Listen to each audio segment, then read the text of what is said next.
You are listening to the Will Power Podcast. Welcome to the show. I am Will Holdren, and I talk with some of the most influential CEOs, entrepreneurial leaders, and thought leaders to reveal the secrets that have led to their success. I believe that with the right knowledge and mindset, you can do anything you say your mind to. So if you want to learn how to change your life for the better, if you want to learn how millionaires actually became wealthy, or if you want to develop and start your own business from the ground up with the right knowledge to help you, then you are in the right place because this is the Willpower Podcast.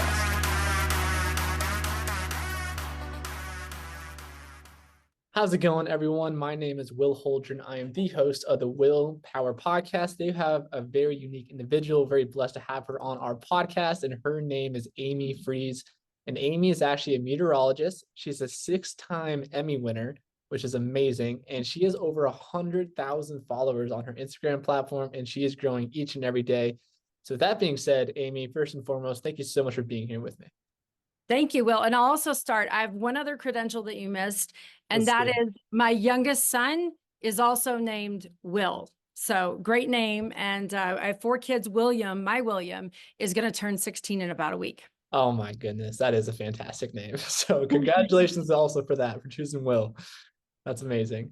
So starting out, I want to ask you a question I ask all of my guests, which is one, what makes you want to take time out of your busy day to jump on podcasts like these to really go out there and just share your story and share what you've been up to? You know, first of all, you had the guts to ask and put the invitation out there, which immediately sent me to look at some of your podcasts. And I have to say, I became an instant fan. And just the opportunity to get out and talk to people, I think, is one of the best ways to learn. And so here I am right in front of you with, 20 questions or so in front of me. I love that. I love that. I appreciate that.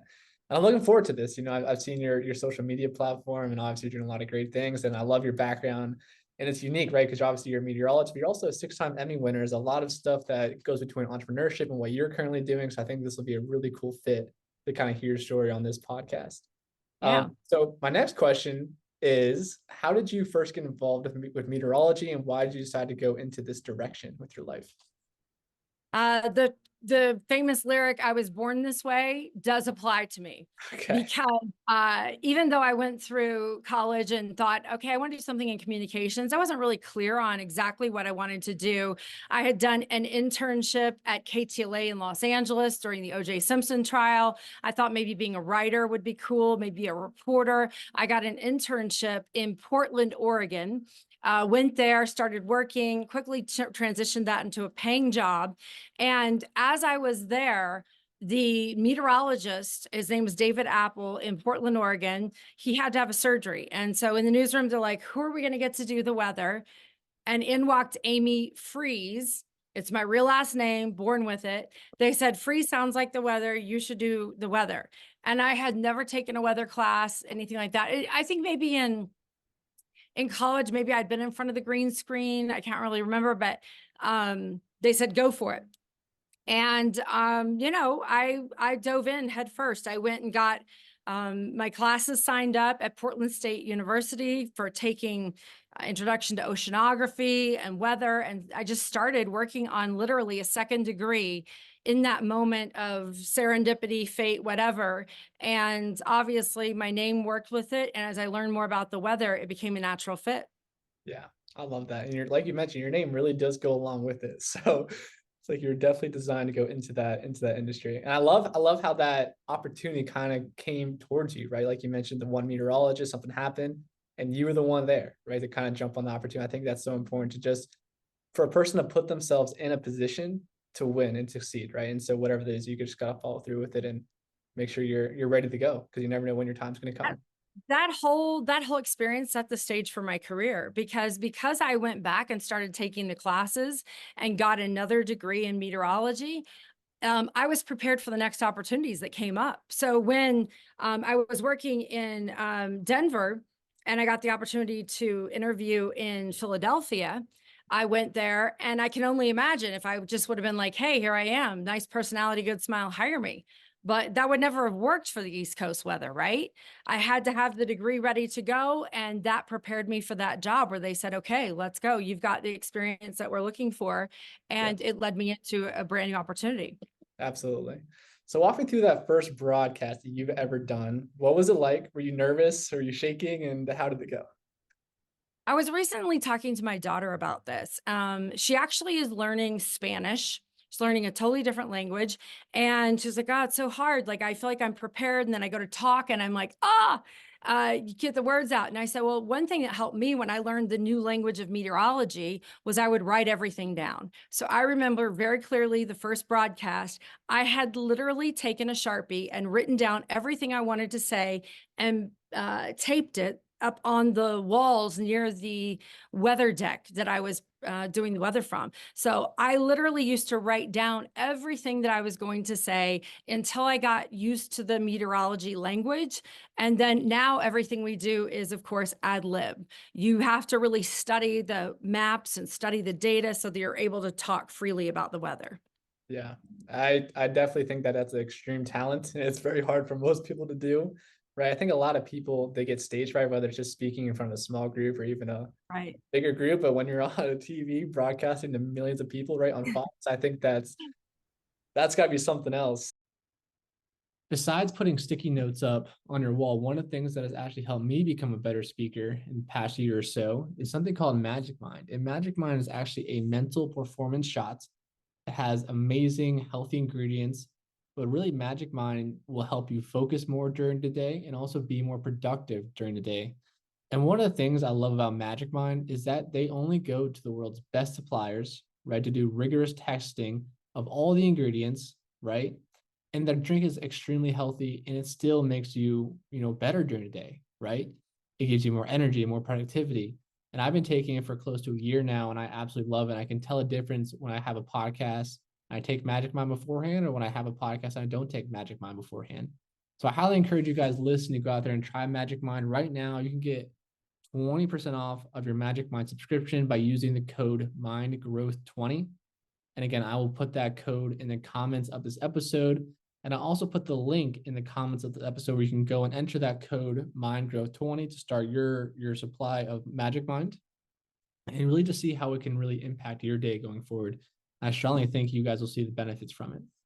So talk to me a little bit. How do you ever overcome like stage fright? If some people have that, what would you say to them to kind of help them overcome those challenges and just get out there? Yeah, I mean, a lot of people have heard that before, Will. They've heard that public speaking is the number one fear. Yeah. But to really be a leader, you've got to be able to do some public speaking. Yeah. So I think the way I still feel a little nervous when I talk in front of a large group of people in person versus being on camera. It's just a little bit different. But the one thing that I think about is that everybody who's sitting in the chairs that came to see you or is listening to you, they actually want you to do well. If you think about when you're an audience member and you're listening to someone, you're like, wow, I really want to hear what they have to say, or they're interesting, or I wonder what they're going to say next. No one's really thinking, I hope the person in front of us doesn't do well. So your audience is really cheering for you, even though it feels uneasy to be the person up in everyone talking. So if you just think that the audience wants you to succeed, that does help bring the anxiety level down just a little bit. And the more you do it, the easier it gets. Right. It's all about repetition, right? Just Yeah. doing more and more reps. And like you mentioned, the more you do it, the easier it'll become. And you brought up a good point. I think it's interesting that most people fear public speaking than they do like death itself. And that's like an No. actual stat where it's mind boggling, right? And to your point, I've definitely been the one in the crowd listening to people speak and just, I feel like nervous for them sometimes. You know what I mean? I like mentioned, I don't want to see them mess up. So it's definitely want to see them succeed in that speech. And I think that's a really cool concept to have in the back of your mind when you're the one giving the speech, right? So Absolutely. that's definitely important. So obviously over your career, obviously you've had more repetitions doing it over and over and over again. But for other people, getting started and obviously want to improve over time, do you just have any other tips to become a better speaker? I mean, is it going into different speaking classes and hiring someone like that? Or how can one really just become a better speaker overall? Literally, talking is how you become a better speaker. The Yeah. more you talk to people, the more you are engaged in conversation, the better you're going to be at it, and the more you know about your topic. It's so funny. When I talk to schools over the years, I've been into all age groups of schools, and I say, "Who wants to be a meteorologist?" And you might get 3 or 4 kids kind of put their hand up. I say, "Who wants to be on TV?" Everybody wants to be on TV. And so what I learned from that and what I try to message back is that a lot of people want to be on TV. They want to have an element of fame or an element of importance in being in the spotlight. Actually get into the spotlight, having something to say that is meaningful and important and teaches others, shares with others. That's the real trick in success. So I think it's not only talking to people, but also learning about what you're going to speak about. Having very good information to share makes you a better speaker. It also kind of excites you. Once you learn something, you're like, oh, wow, I can't wait to kind of share this with the audience because it's going to elevate their knowledge as well. And we're all engaged in the conversation. So I think those are important things, like knowing what you're talking about, talk to as many people as you can. And it hurt to write it down, commit some to memory. Memorization really does help lead you to good ad-libbing skills. Yeah, I agree. And then there's obviously space in between where you can kind of go off track and really just say what comes to your mind and make it seem more natural, obviously a little bit. That's such a great point, is remembering that this is real life. And if something goes off and it's not, live TV is happening, and sometimes weird things happen. I've had lots of fun experiences on live TV, and the best way to deal with them is just exactly what you said. Acknowledge the moment. Yep, exactly. And you got to be able to adapt, right? And that comes with anything that you do in life. Mhm. Another thing you mentioned is that a lot of people want to be on TV simply for the fame reason, right? Just to be able to have that blow up and that glow up moment. I'm It's kind of not curious. that glamorous. Yeah. I'm kind of curious, was that ever a motivation to you for obviously expanding your career going into this realm? And on that note, what is your definition of success with what you're doing and what you're trying to do in the future? Oh, some great questions there. For me, I don't think I ever really was thinking I'm destined, I want to be on TV. But when I got the opportunity, I jumped at it and I said, this is something I really like. It fit my natural curiosity as a person. So if you're somebody who's really interested in other things and you want to share them, then it seems like a good fit, right? Because TV is grueling work. Whether people realize it or not, the hours are crazy. You work on holidays. You sometimes have to work far away from family. There's lots of different elements and sacrifices to actually being on television, having a job in TV. So there's that. I don't think I thought this is what I wanted to do, but once I started, it seemed like a really natural fit.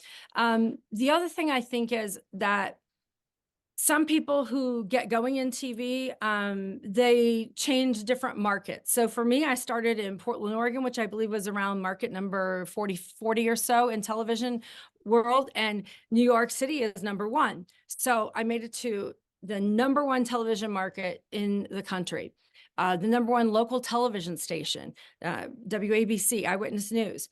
So to me, those are great accomplishments that I had. But at the same time, I was able to make a lot of friends. I was able to do a lot of good community work. And the most important to me is that I was able to support my family. If you were to ask me what defines success, is it able to help others, you've become successful. Whether it's your own family, your community, other people around you. You can help define that success with different accolades and different milestones, but the real measure of success is, have you been able to help those around you? And when you can check that mark off, check mark that off, you really have found success that not everybody finds. It doesn't always have to be in the same label, but I think the jurisdiction is definitely, can you help someone? And if you can, that is a successful moment. For me, the most successful thing I've ever done is be a mother. And a lot of times when we start to shoot for our professional goals, we minimize the importance of personal goals or even personal life, right? You start to put aside things that you once thought were important because you're aiming for this professional objective. My experience has been everything that I've done in my personal life has reflected in my professional life tenfold. So being a mom, being married, helping my family, supporting my parents, any of those things that I've done in my personal life have reflected in me being successful professionally. None of it has ever held me back. Wow. I think that is so powerful right there, because there's so many people that, like you mentioned, they go into any kind of career and they just work crazy hours and working 70-hour weeks. And it's just a lot, right? And with that being done, you don't really have a ton of time for your personal life, right? Like you said, to be a mom or to be a wife, whatever that looks like. Right. So Yeah, I think one of the secrets that I figured out as I went along was I always thought, oh, I got to get my priorities. I got to get my priorities. I got to balance everything. And the secret was more in priority versus balance. Like, I don't give all areas of my life equal time. There are times when certain things get less. There are certain times when church gets less and work gets more, or family gets more and work gets less. Depending on what's happening in your life and where the priority falls is how you have to balance that around. Become a master at looking at your day and going, hey, what are the priorities I've got to nail to make for a successful day and still get everything in? That's where you start to go, okay, wow, I've got this quote unquote balanced, even though it's not equal time. right, right. But there is still a balance there, like you were mentioning. Like you have to know what that number is for you, right? As a person, Right. and what you do to figure out how many hours can you work a week and still be well balanced and still not experience that burnout. It's interesting. I'm reading a book right now, and that's exactly what they were talking about is, listen, you can be successful working 78 hours a week if that works for you. But you can also be successful working 30, 40 hours a week if that works for you. You have to figure out what that Right. balancing number is so that you can kind of be in your sweet spot and give 100% when you are working during the day and during the week. So I'm curious, like for you, how has that sweet spot for you changed over the years? Because like you mentioned, I'm sure at the beginning of your career, you were working 24/7 all the time. And now obviously the priorities have shifted a little bit to be more towards family and stuff. Yeah, that's true. It has changed also on the different projects I've worked on. I mean, I worked at WABC for more than a decade. So as I eased into that job and I really nailed it and I knew what the protocol was and I knew how to get things done, I could be really, really efficient and get things done. I started a new project 3 years ago with Fox Weather. When I started that project, it was brand new. This had never been done before, creating a fast channel that was totally centered on weather. And so because it was this startup, we all had to dive in and dig in, and you're working like 12, 15 hours a day. It's grueling, and it reminds you of those hours when you first started, but it's because the project is new and the challenge is fresh. And so I think definitely throughout your career, those things ebb and flow. And finding comfort in that is so good because there's a time for every season. Sometimes when things start to slow down, we feel as though we're not being as productive or we're not being as effective. But there are times in our lives where work can ebb and flow, and embracing those and allowing those other parts of our life to flourish and then being able to rebound right back into the hard work hours when needed. That is really a great mindset to have. And it'll keep you from like getting into slumps mentally if you're like taking those ebb and flows and making them work for you. Yeah, that's so true and so good. And obviously it's been working for you because you are a 6-time Emmy winner. So obviously you've had quite your success backing up those statements. So I want to change topics a little bit here. I want to jump into a little bit of how you've seen the landscape between news stations kind of change over the years since you first started your career to where you are now. Because I'm 22 and I feel like I've seen so much just kind of change, whether it's political reasons backing certain stations, other things like that. Right. Obviously, like you mentioned, different things are coming along, like AI, right? How AI is kind of changing the landscape, how things are going to be done going forward. And I'm kind of curious, like, how have you seen different changes kind of shape over the years? Right. Well, when I was growing up in the 80s, late 80s, there was a very prominent newscaster. Her name was Jessica Savage. And I think there's a movie somewhere, you could look it up somehow, the Jessica Savage story. And it talks about how she was brought into broadcast television and she was at a lower market, and then the network pushed her up the ladder to go to the highest levels of the network, and she became a network anchor. And so that's kind of how a lot of people visualize broadcast television for a very long time. And it has changed dramatically, because back in those days, Jessica Savage would have had a probably a 4-person crew, a couple of producers, someone for audio, someone for video, and you would be the whole crew working together on this project or story that you would report back for the newscast. Now, these days, fast forward to current time, you really need to be able to do all of those things that I just mentioned and one-man band it. You've got to be able to shoot, to edit, and even enterprise a story before anything even starts. You kind of come up with a story yourself. So there's so many elements that used to be done by many people that are now required by one. That's totally different. That's on the behind the scenes camera role, right? But the other really critical thing to understand is the way people consume is totally different. Back in the 80s, everybody watched the major networks and nobody missed the 5 o'clock, 6 o'clock news. No one missed it because that is how you connected to the rest of the world. Nowadays, I don't know many people that do routinely watch the same newscast every night at the same time. They might be watching it in different forms, in bits and chunks and pieces on social media. So both ways, behind the scenes and how people are consuming news, are both totally changed forever. Yeah, I think we'll continue to shift, going forward. That's a really good point. I think a lot of the younger generation, anyway, they're not really watching the news at like at 5 o'clock or 6 o'clock, like you mentioned. They're watching it through different kind of channels like social media and different stories and like Instagram, like where I reached out to you on.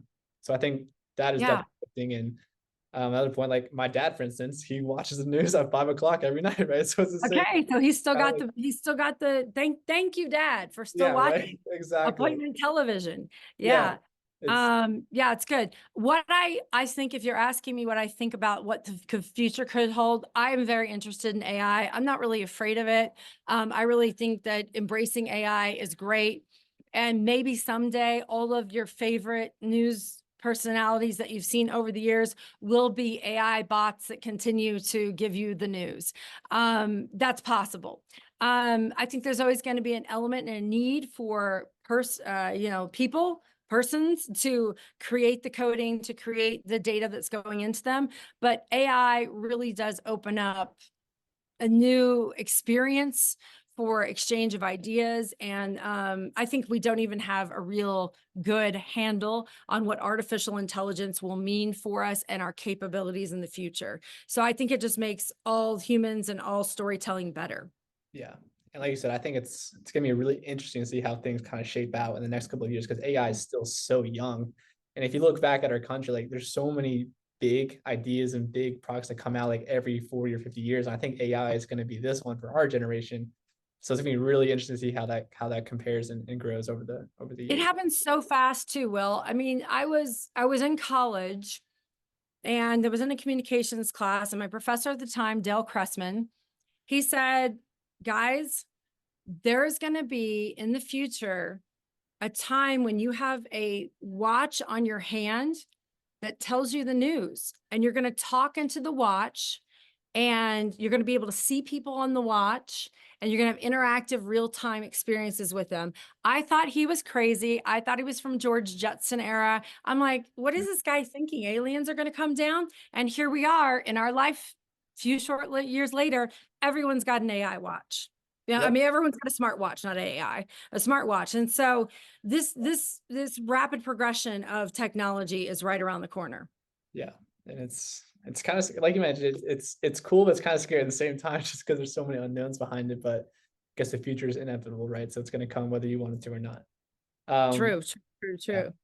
I do have a random question I want to ask you. So have you ever been in your career like one of the people where they send you out to be like in the middle of a hurricane and kind of report the news in the middle of a hurricane? Oh yeah. Yes, absolutely. It used to be grunt work. Now I think people like it for the glory.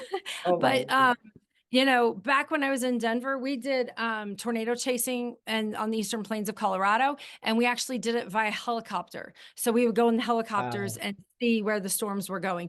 And then the most I think the most active season that I covered was 2004, 2005, when the Eastern Seaboard, East Coast, received lots of hurricanes in that season. It was a record for that time. It's since been surpassed, but that was a big season. And what it's like when you go out there to cover these storms is once you get to, potential landfalling hurricane territory, you're doing reports over and over and over again. So it's not just one time standing there in the wind and the rain and trying not to get blown out to sea, but you're usually covering it for anywhere between 6 to 10 hours, the duration of the storm, for a multitude of outlets, all kinds of different TV stations. And so it's hard work. It's harder than people think. And people are always wondering, why would you go and stand in the hurricane that you tell everyone not to go to?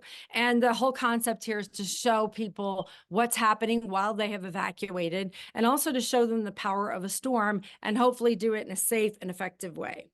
Yeah, on that note, have you had any scary experiences with any of that stuff or storm? Yeah, I did. This is my famous storm story. I'll tell it to you really quick. It was Hurricane Isabel. We were out on the barrier islands of Virginia Beach. And so that's a very thin island where water can easily come over the entire island. So basically the island, the barrier island there was maybe like, I don't know, 500 yards wide or something. It's not very wide at all. And so my photographer and I were out there, Bruce, and we've gone past where the officials have said, if you go past this area, no one comes to get you. So good luck. And so we had gone past that area and we were out as the tide was coming up, and he was actually in the passenger seat and I was driving, and because we were trying to get footage. And the waves come up, the water comes up, it starts covering the road. And so we're like reverse, trying to outrun the water going backwards. Very scary, never do it. But it was a moment where we had just taken too big of a risk. We learned very quickly that, you can have your SUV, you can have your four-wheel drive all you want, but at the end of the day, water finds its way, Mother Nature is more powerful, and there are reasons that they create limits during storms. Right. That sounds scary. Yeah. That sounds like something straight out of a movie, the water. Yeah, we didn't get washed away. We're still here, but you survived it. So I guess you made it work. That's insane though. That's insane. Mhm. To be time conscious, I want to ask you just a couple more questions here before we run out of time. One, I know from your Instagram, I've seen you obviously take photos with a lot of really cool people, celebrities, a lot of massive country singers. So from your personal perspective, who has been the most fascinating person that you would say you've been able to meet since this journey started? Oh, wow, that's a good question. And I've met a lot of country music stars because I have a country music friend. She, Kelly Ford, has been in country music radio for 25 years. Oh, wow. And so we're very good friends for a long time. And so I became her +1 for a lot of the concerts and got to go backstage with a lot of different country music singers. And I would say, I think one of the coolest people, and this is going to be an obvious one because he's so popular, but Kenny Chesney is really a down-to-earth, fun, cool person to talk to, and very, very normal. My favorite #1 country music singer of all time, Dirk Bentley. And the reason I like him so much is because I feel like I discovered him.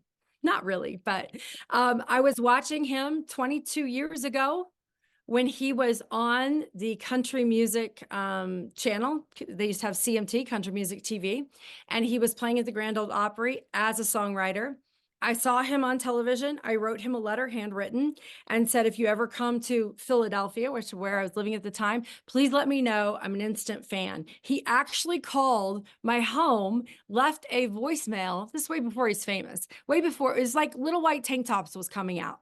And he left a voicemail on my tape recorder. I wish I had it to this day. And he's like, hey, we're going to play this little hole in the wall over in Jersey, and hopefully you can come out and see it. I went. I was an instant fan. He was just barely becoming popular. And after the show, I said to him, I said, I'm such a big fan. You're going to be famous someday. I said, are you going to remember the little people when you get famous, when you get big time? And he looked right at me and he said, I already am big time. He thought playing in Jersey at this small little bar that he was big time. Now we all know his career. You go on 15, 20 years later, and it's incredible what he's done for country music and all that. But he's probably my favorite. I've met him many times over the years. I really like Toby Keith, of course, who's passed, but I really enjoyed him. He's a great performer, great singer. He did a lot for other country music stars. Let's see, anybody else I can think of right off the top of my head? I don't know. Eric Church was wearing sunglasses when I met him. So I've never seen him out of sunglasses either. But those are some of the favorites, but always a good time. And what's interesting is that you see country music, you see any entertainer out there doing their thing on the stage. They make it look so easy, but it's a lot of work. They've put in so many hours to make it look that easy. That is the real secret in show business, is to make it look easy. But none of them just wake up and show up. They've really put a lot of time in. Yeah. And that's a valuable lesson right there. You know, anything worthwhile is not easy, but Yep. that's phenomenal. I mean, I know all those people you're talking about, and that's a crazy story with Dirk Bentley, you know? Yeah. I mean, I was literally watching him in my bedroom one day and just wrote him a handwritten letter. And I wish to this day I had that recording, but anyway, it was cool. It was cool to see his success and his rise from literally just a writer putting out his material to a country music star. That's amazing. Yeah, he's massive today. So that's awesome. Before we hop off, a couple more questions. One, going forward for you, what are some of your main goals you want to get accomplished here in the next couple of years? Oh, wow. My goals over the next couple of years. I really want to embrace the AI experience. So I'm not sure how that looks for weather, because artificial intelligence requires you to teach the intelligence how to interact. So I don't know exactly how it's going to work out, but I'm very interested in that. So that's number one on my professional agenda list. I'm writing a book about weather across America, so hopefully that will come out, and we'll get some traction with that. And people, you know, weather is like America's favorite pastime. It's like baseball and then weather. It's something that everybody can talk about and relate to, and it definitely impacts all of our lives. So writing some stuff about that. And then I want to get back and maybe do another marathon. I've done 10 marathons, and I love running, but I'm just now getting back into putting some mileage in. So we'll see how that turns out. I'd like to do the London Marathon and the Berlin Marathon. So we'll see. That's awesome. But those are goals. Yeah. Yeah. So you not only love running, you love running 26 miles at a time. So yeah. that's pretty cool. That's pretty cool. All right. With that being said, before we hop off, is there anything else you'd like to say? And if people want to reach out to you, how can they go about finding you? Oh, yeah. People can hit me up on any of the social media platforms. I think probably Instagram is my easiest one to find me. But I just appreciate the time, Will. And, you know, I think the secret to life is not knowing all the answers, but asking the right questions. And so with this podcast, you really are not only enriching the lives of other people, but also yourself. Because when you start to ask questions and you learn more, all kinds of opportunities and worlds open up for you. So congratulations on the podcast. I really appreciate taking the time and interest in me. I appreciate it. Thank you so much. And again, thanks for hopping on the podcast. All right, guys, there you have it. Amy Freeze, thank you so much for joining me today.